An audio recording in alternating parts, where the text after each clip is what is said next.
Bismillahirrahmanirrahim. Assalamualaikum warahmatullahi wabarakatuh. Oke, untuk pada video kali ini materi manajemen keamanan jaringan akan dilanjutkan dengan topik atau materi pembahasan materi pengenalan manajemen risiko. Di salah satu materi ataupun materi perkuliahan manajemen keamanan jaringan dan sistem informasi, ada salah satu materi yang menjelaskan tentang manajemen risiko atau istilahnya disebut dengan risk management, di mana manajemen risiko ini bukan hanya berada di perkuliahan manajemen keamanan jaringan, juga materi ini berlaku juga di mata kuliah yang lain seperti audit sistem informasi. Oke, tujuan dari mempelajari materi manajemen risiko atau risk management di antaranya ini tujuan pembelajarannya adalah mahasiswa mampu memahami konsep risiko. Jadi bagaimana konsep risiko itu pada suatu organisasi, kemudian memahami elemen risiko, memahami proses manajemen risiko. Nah, ini adalah tujuan pembelajaran dari materi manajemen risiko. Apa itu risiko atau yang istilahnya disebut dengan risk pada suatu bisnis atau pada suatu organisasi, di mana setiap aset ataupun setiap perangkat, baik itu hardware, software ataupun orang yang dihadirkan oleh suatu organisasi itu memiliki nilai risiko. Suatu perusahaan menghadirkan suatu perangkat keras, suatu perusahaan menghadirkan perangkat lunak, atau suatu perusahaan menghadirkan karyawan yang baru, tentu saja di dalamnya sudah terdapat risiko. Misalkan perusahaan membeli sebuah perangkat keras PC server membeli sebuah server, jelas di dalam server tersebut perusahaan memiliki nilai risiko. Risikonya apa saja diantaranya? Risikonya diantaranya apa saja? Risiko pembelian barangnya, dimana ketika menghadirkan PC server otomatis harus ada biaya yang keluar, kemudian biaya pemasangan, biaya instalasi, biaya pemeliharaan, dan biaya-biaya yang lainnya. Nah, itu jadi setiap aset yang dihadirkan pada suatu perusahaan atau organisasi, dia memiliki nilai risiko. Tidak hanya PC server saja, masih banyak aset-aset ataupun teknologi yang lain yang memiliki risiko. Kampus punya laboratorium, kampus punya kelas, kampus punya jaringan, kampus punya internet, kampus punya aplikasi. Nah, itu sudah di dalamnya memiliki risiko, risk. Lalu di sini apa itu risiko, Apa itu risiko? Bagaimana kita menyikapi risiko? Bagaimana kita menghindari risiko tersebut? Kita pelajari ini. Apa itu risiko? Risiko merupakan suatu kemungkinan atau kontingensi dari mendapatkan dampak yang negatif. Kemungkinan mendapatkan dampak yang negatif, yaitu risiko. Kemungkinan dari mendapatkan dari hal yang negatif, itu risiko. Risiko banyak sekali jenisnya, Ada yang sifatnya yang insiden, ada yang sifatnya yang disaster atau bencana alam. Nah, bagaimana kita menyikapi ketika terjadinya suatu risiko pada suatu organisasi? Kita berpotensi mendapatkan risiko ataupun suatu organisasi, suatu perusahaan, suatu lembaga berpotensi mendapatkan risiko hampir di semua aktivitas kehidupan kita. Bukan hanya dalam perusahaan, dalam diri pribadi, dari dalam diri individu seseorang pun dia memiliki resiko. Seseorang berpindah tempat dari rumah ke pasar, dari rumah ke kampus, dari rumah ke kantor. Ketika dalam perjalanan ke tujuan, dia memiliki nilai resiko, ya. Sama data juga, sistem informasi juga, ketika ingin data tersebut dipindahkan, data tersebut ingin diolah, dia memiliki nilai resiko. Ya. Kalau manusia berpindah tempat menggunakan kendaraan, alatnya, teknologinya, jalurnya menggunakan jalanan. Nah, kalau data ya alatnya menggunakan aplikasi, jalannya menggunakan sistem jaringan. Sistem jaringan komputer baik yang intranet ataupun yang internet. Tentu saja ketika berpindah data dia memiliki nilai risiko. Ya. Jadi setiap apapun itu yang hadir di suatu organisasi, aset itu tersebut dia memiliki nilai risiko. Ya. Mengapa kita perlu melakukan atau mengambil risiko tersebut? Ya. Tentunya ya, mengapa kita harus melakukan atau mengambil risiko tersebut? Ya jawabannya karena kebutuhan, ya. Karena kebutuhan. Ya. Karena kebutuhan. Kenapa perusahaan harus beli server? Sudah tahu resiko server itu harus dipelihara, pembeliannya mahal. Ya tentu karena kebutuhan perusahaan membutuhkan server tersebut, sehingga organisasi mengambil resiko tersebut. Ya. Kenapa kampus membutuhkan harus mengambil resiko menghadirkan laboratorium komputer misalkan? Ya jelas karena kebutuhan kegiatan belajar mengajar. Padahal kan resiko punya laboratorium komputer itu pertama harus ada resiko biaya listrik, resiko pemeliharaan, jangan sampai hardware-nya rusak, jangan sampai hardware-nya tidak aman, kemalingan atau kebakaran laboratoriumnya. Nah itu adalah bagian dari resiko ketika menghadirkan sebuah lab komputer di suatu kampus. Begitupun dengan teknologi hardware yang lainnya. Mengapa kita melakukan atau mengambil risiko tersebut? Ya. Karena jawabannya memikirkan tentang mendapatkan dampak yang positif, ya. Memikirkan tentang mendapatkan dampak yang positif. Kenapa kampus atau kampus Teknik Tasikmalaya menghadirkan laboratorium komputer? 4 laboratorium komputer. Kenapa harus ada lab komputer? Kan resikonya tinggi, ya. Pertama harus bayar listriknya mahal, beli hardware-nya mahal ratusan juta, kemudian pemeliharaannya harus menyewa karyawan untuk memelihara. Ya tentu saja karena alasannya karena dengan adanya laboratorium komputer akan mendapatkan dampak yang positif, terutama dalam hal proses belajar mengajar. Dengan adanya laboratorium komputer, tentunya mahasiswa ataupun siswa bisa mampu melakukan kegiatan belajar mengajar dengan lebih baik, ya, dengan adanya labcom, daripada hanya sebatas di kelas saja. Nah itu adalah alasan mengapa suatu bisnis atau suatu perusahaan berani mengambil risiko, karena memikirkan tentang mendapatkan dampak positif di dalamnya. Ya, bukan hanya teknologi hardware saja, teknologi softwarenya pun sama. Ya. Kenapa kampus harus kenapa kampus harus punya website resmi, ya? Kampus harus punya website resmi. Sudah tahu resikonya. Pertama harus beli websitenya, kedua harus beli hostingan, harus beli server, sewa server, kemudian harus bayar iuran, domain, yang lainnya. Itu kan ada resiko biaya di sana.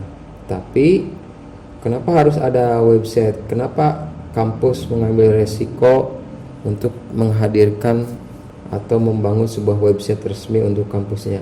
Karena memikirkan tentang dampak positif dari website tersebut, ya. Itu alasannya kenapa risiko diambil suatu bisnis, karena di dalamnya memiliki nilai yang positif. Ya, Resiko pada bisnis ini, kalau ini diilustrasikan dengan saham ya. Ini diilustrasikan dengan saham. Kalau di MKJSI ilustrasikannya kita dengan perangkat-perangkat saja lah, baik perangkat keras atau perangkat lunak. Ya. Ada di mana di dalam risiko terdapat keuntungan dan kerugian. Jadi jangan sampai nilai kerugian itu lebih besar dibanding nilai keuntungan, atau nilai manfaat lebih tinggi daripada nilai kerugian. Ya. Jadi suatu bisnis, suatu perusahaan harus menjaga bagaimanapun supaya nilai manfaat atau nilai keuntungan itu harus lebih besar daripada nilai kerugian. Seperti itu. Ya. Di materi manajemen risiko ini ada lanjutannya yang lebih spesifik, maksudnya lebih spesifik. Jadi ada materi lanjutan dari manajemen risiko, yaitu di pertemuan yang kedepannya, yaitu membahas materi cost benefit analysis atau manfaat biaya ya. Analisis manfaat biaya. Nah, itu nanti ada perhitungan-perhitungan, ada praktikum bagaimana kita menghitung nilai manfaat dengan nilai kerugian. Tapi untuk di video kali ini di materi manajemen risiko ini garis besarnya saja. Oke, next. Elemen dari resiko, nah ini yang tadi yang di awal jelaskan. Elemen dari resiko, jadi yang ada di dalam resiko itu diantaranya ada threat, ada impact, ada probabilitas. Jadi di dalam resiko itu memiliki ancaman, memiliki dampak, dan memiliki kemungkinan, probabilities. Ya, resiko, ada ancaman risiko, ada dampak dari risiko, ada dampak kemungkinan risiko. Ada kemungkinan risiko. Apa yang dimaksud dengan threat, impact, dan probabilitas itu kita lihat sama-sama ya.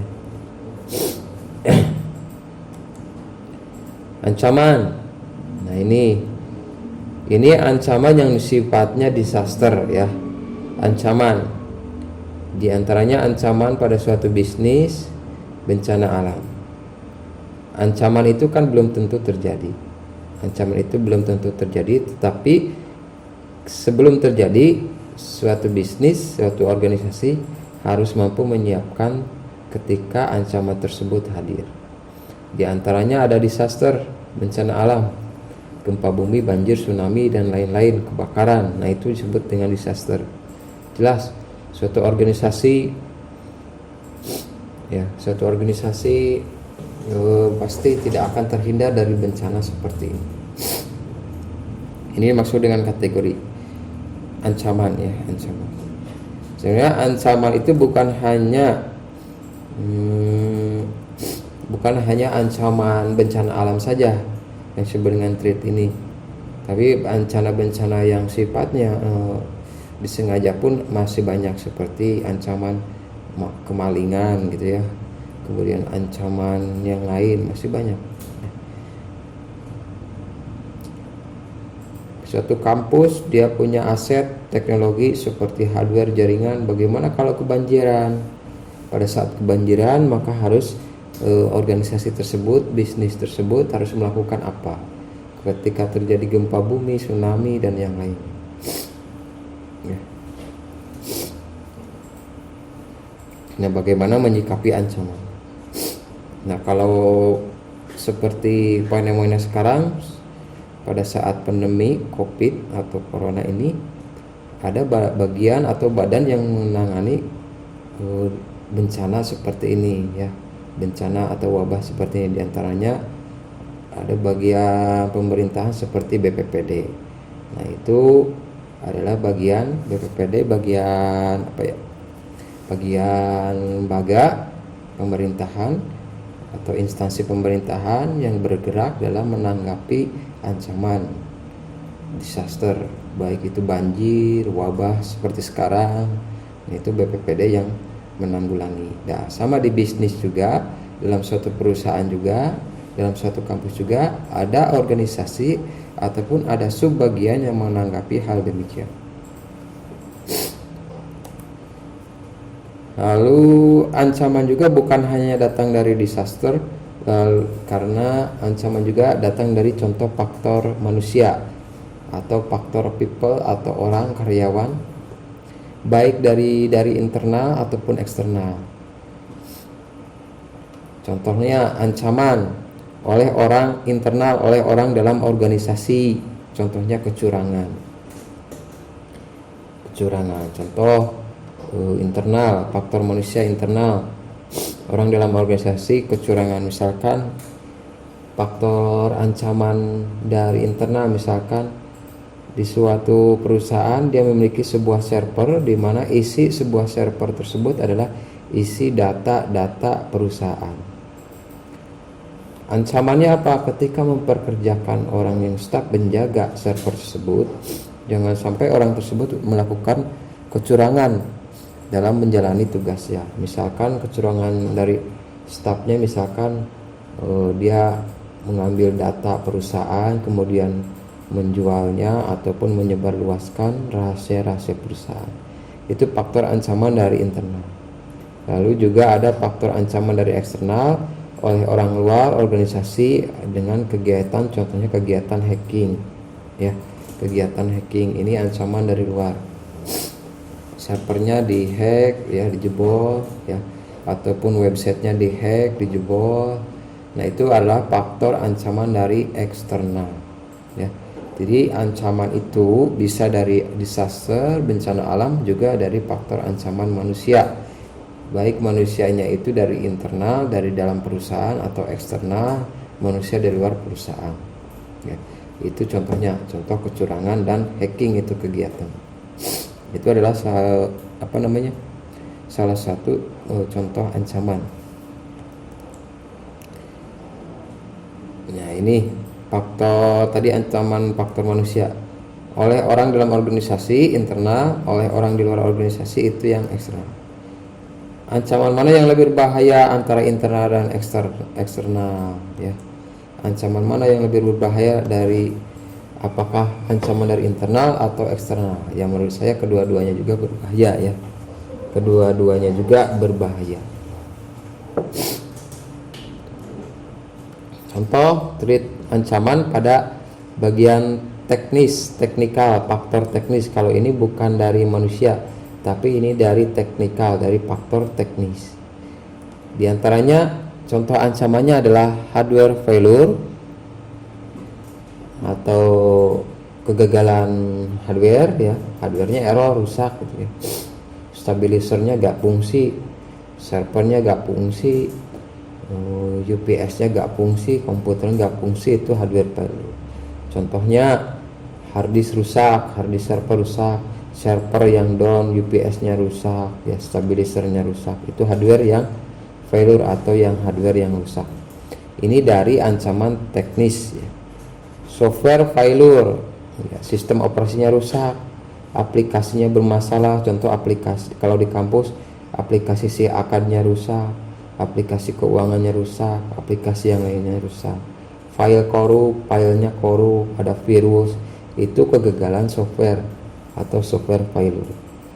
Ada network, ya, kegagalan network, jaringannya down, bandwidthnya limit, trafficnya overload, file configuration atau konfigurasi yang salah sehingga koneksi terputus gitu, ya. Kemudian data rusak, data hilang, backup recovery data. Nah, ini adalah bagian-bagian ancaman yang sifatnya teknis, ya. Ancaman resiko ancaman yang sifatnya teknis diantaranya ada hardware failure, ada software failure, ada network failure, ada data failure, ya. Ini adalah bagian dari ancaman yang sifatnya teknis. Nah, ketika melihat ancaman demikian, maka divisi di perusahaan tersebut harus melakukan apa, ya? Harus melakukan apa? Harus memberikan strategi apa? Menyusun strategi apa? Maka divisi tersebut harus membuat SOP, harus membuat sebuah policy, harus membuat sebuah aturan ataupun tata tertib untuk menghindari ancaman-ancaman terhadap kerusakan yang sifatnya teknis, ya. Ini adalah bagian dari elemen resiko ancamannya faktor teknis. Semoga Anda paham dari bagian-bagian ini.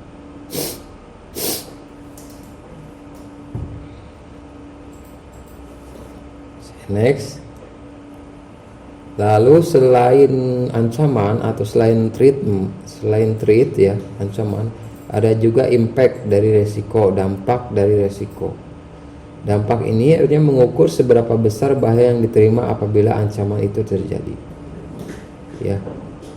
Dampak ini mengukur seberapa besar bahaya yang diterima apabila ancaman itu terjadi. Misalkan hardware failure, hard disknya rusak, ataupun UPS-nya rusak, servernya rusak. Nah, itu seberapa besar bahaya yang diterima apabila ancaman terjadi. Cara mengukurnya antara directly dan kualitatif. Directly dan kualitatif.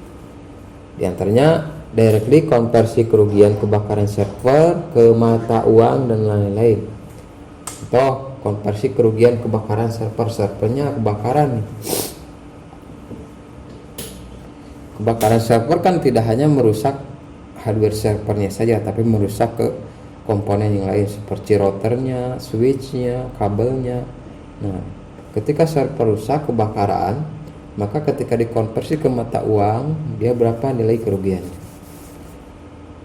Kemudian kalau ini mengukur secara directly ya, dikonversi ke kerugian ke uang ya, ke uang ya.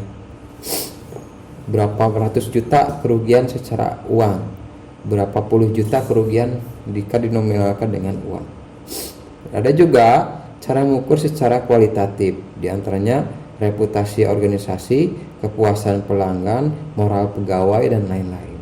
Ini adalah mengukur secara kualitatif. Ketika server terjadi kebakaran, maka reputasi organisasi bakal seperti apa, kepuasan pelanggan seperti apa, moral pegawai seperti apa. Ini yang sifatnya mengukur secara kualitatif. Apakah dengan terjadinya kebakaran server, terus kepuasan pelanggan akan menurun? Ya jelas akan menurun. Seberapa besar menurunnya? Seberapa persen menurunnya? Jika server terbakar, otomatis kan server terhenti. Atau contoh, server Tokopedia atau server Tokopedia atau Bukalapak itu kebakaran ataupun rusak gitu ya. Otomatis kan transaksi penjualan baik itu dari seller ataupun dari pembeli ya, dari penjual ataupun pembeli akan ini terhenti. Nah, kepuasan pelanggan otomatis akan menurun serta reputasi perusahaan tersebut juga akan menurun. Nah, kalau itu mengukurnya secara kualitatif ya. Berapa kerugian server Tokopedia jika terhenti hanya 1 jam? 1 jam server Tokopedia terhenti, maka berapa miliar kerugian yang didapatkan. Seperti itu ya. Jadi ada yang kerugian yang bisa dihitung secara keuangan, ada juga yang bisa dihitung secara kualitatif. Di antaranya kualitatif, reputasi organisasi, kepuasan pelanggan, moral pegawai.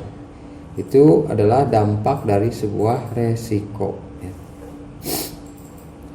Di antaranya, nah ini ada juga tadi dampak, impact, sekarang probability atau kemungkinan. Mengukur seberapa kemungkinan risiko terjadi. Nah, kemungkinannya ini seberapa mungkin risiko tersebut terjadi, seberapa sering banjir terjadi, seberapa sering internet down, seberapa sering listrik mati, seberapa sering hal-hal yang ini terjadi, hal-hal yang negatif terjadi. Nah, itu adalah probability atau kemungkinan. Sini sering banjir tidak? Ruangan server sering kebanjiran tidak? Ruangan server sering bocor tidak? Ruangan server sering ini enggak terjadi hujan lebat tidak? Ruangan server internetnya sering down tidak? Listriknya sering mati tidak? Gitu. Itu mengukur seberapa mungkin risiko tersebut terjadi. Ini dari probability. Lalu melakukan prediksi terkait kemungkinan terjadi di kemudian hari. Melakukan prediksi terkait kemungkinan terjadi di kemudian hari, itu prediksi. Ya, itu adalah bagian-bagian elemen dari risk atau resiko. Di antaranya threat, ancaman, yang kedua adalah impact, dampak, ketiga adalah probability atau kemungkinan. Lalu sekarang ke bagian proses manajemen risiko. Anda sudah tahu tadi ancamannya apa, dampaknya seperti apa, kemungkinannya, probability-nya seperti apa. Nah, sekarang kita proses bagian masuk ke proses manajemen risiko. Bagaimana proses manajemen risiko ini? Bagaimana proses manajemen risiko ini?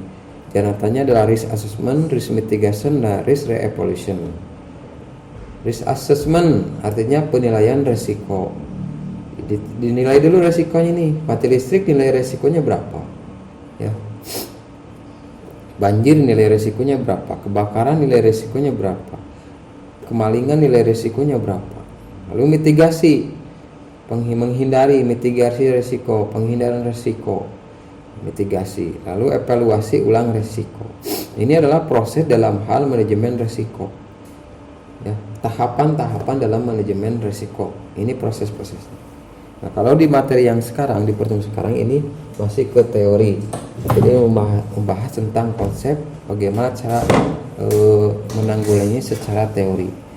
Adapun nanti ada secara praktikumnya berdasarkan dengan perhitungan nilai risiko, mitigasi risiko, evaluasi ulang risiko. Next. Contoh risk assessment atau penilaian risiko. Identifikasi area yang memiliki risiko tinggi. Organisasi yang berbeda memiliki exposure yang berbeda. Exposure itu objek yang rentan terhadap risiko dan berdampak terhadap kinerja organisasi. Nah, ini menilai identifikasi area yang memiliki nilai risiko. Ya.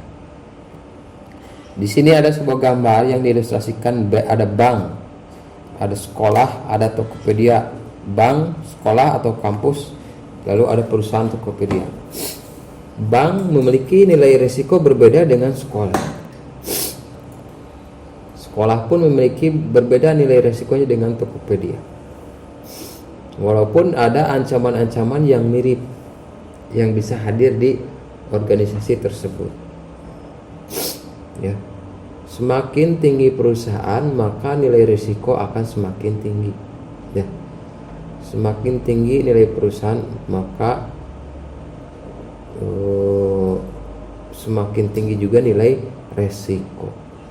Semakin tinggi keuntungan perusahaan, maka semakin tinggi nilai risiko. Ya.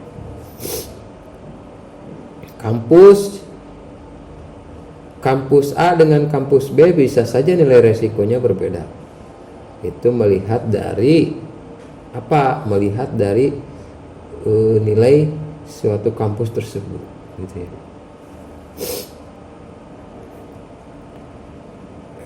Elemen risiko ini udah tadi ya.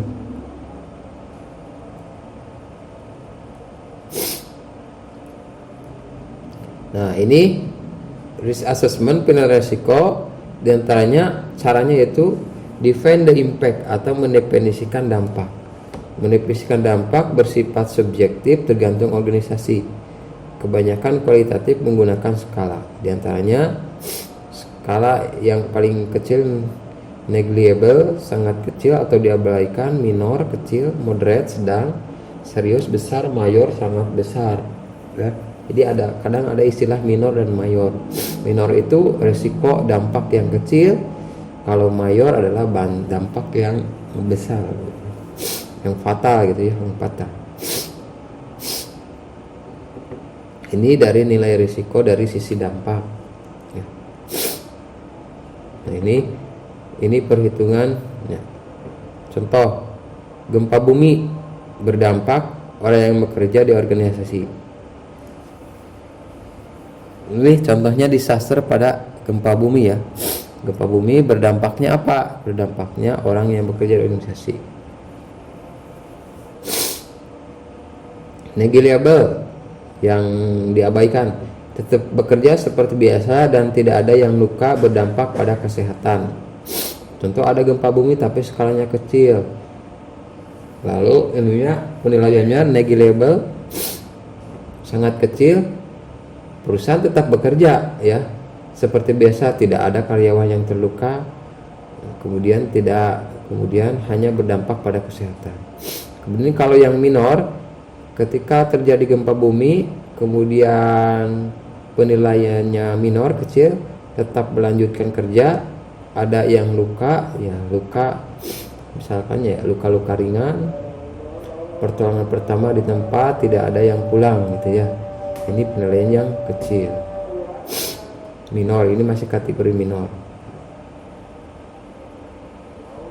Mungkin ada yang bukan hanya luka fisik saja, mungkin ada mental ya.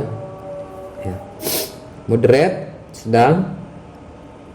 Ketika terjadi gempa bumi, nilai risikonya misalkan tidak terlalu parah, sedang, berdampak pada kesehatan, harus pulang ke klinik, absen kerja untuk beberapa hari. Berat, kematian tunggal atau cacat permanen, ini yang serius, yang berat. Contoh gempa bumi bisa di perusahaan tersebut mengakibatkan kematian, cacat permanen. Ada yang mayor, yang sangat besar, jumlah kematian yang banyak atau massal atau banyak cacat permanen. Nah, ini biasanya ada ketika terjadi gempa bumi. Sama kan di kampus juga Anda sering pernah mengalami gempa bumi di waktu pada saat di kampus. Apakah perkuliahan tetap dilanjutkan atau diliburkan? Kalau gempa buminya ringan, perkuliahan tetap dilanjutkan, karyawan atau dosen juga tetap mengajar, staf tetap hadir di kampus kalau gempa buminya ringan. Kecuali kalau gempa buminya nilainya sudah ke moderate, serius, dan mayor, nah ini baru bisa saja proses bisnis di kampus itu dihentikan sementara. Ya, seperti itu ya. Ini kalau dilihat dari risk assessment atau penilaian risiko. Contoh lengkapnya ini, dampaknya terhadap orang, terhadap aset operasi, dampaknya misalkan kerusakan terhadap orangnya, dampaknya kerusakan terhadap asetnya seperti komputernya rusak karena ada gempa bumi, kebakaran, operasinya, kegiatan operasinya, kemudian lingkungannya juga ya. Ini dari penilaian risiko. Ini adalah beberapa contoh risk assessment.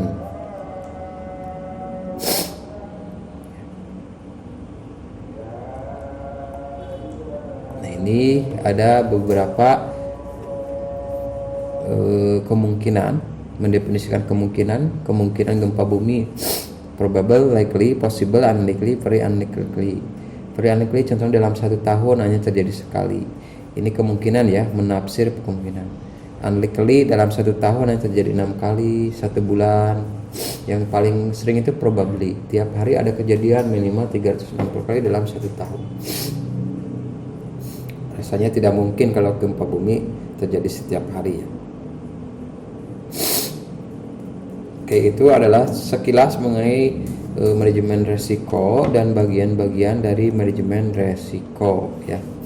Adapun jika Anda ingin mempelajari lebih lengkap lagi, Anda bisa, jika Anda ingin lebih paham lagi mengenai risk assessment atau risk management ini, manajemen risiko ini, Anda bisa baca modul ataupun bahan ajar yang saya sampaikan di sini untuk lebih memfokuskan terhadap setiap isi-isi dalam materi ya. Oke, untuk pertemuan sekarang sampai sini dulu. Insya Allah kita lanjutkan di pertemuan yang lainnya, di video yang lainnya yang membahas lanjutan dari risk management, materi risk management. Materi lanjutan dari risk management yaitu membahas tentang cost benefit analysis atau analisis manfaat biaya. Ya, terima kasih untuk video kali ini. Dan assalamualaikum warahmatullahi wabarakatuh.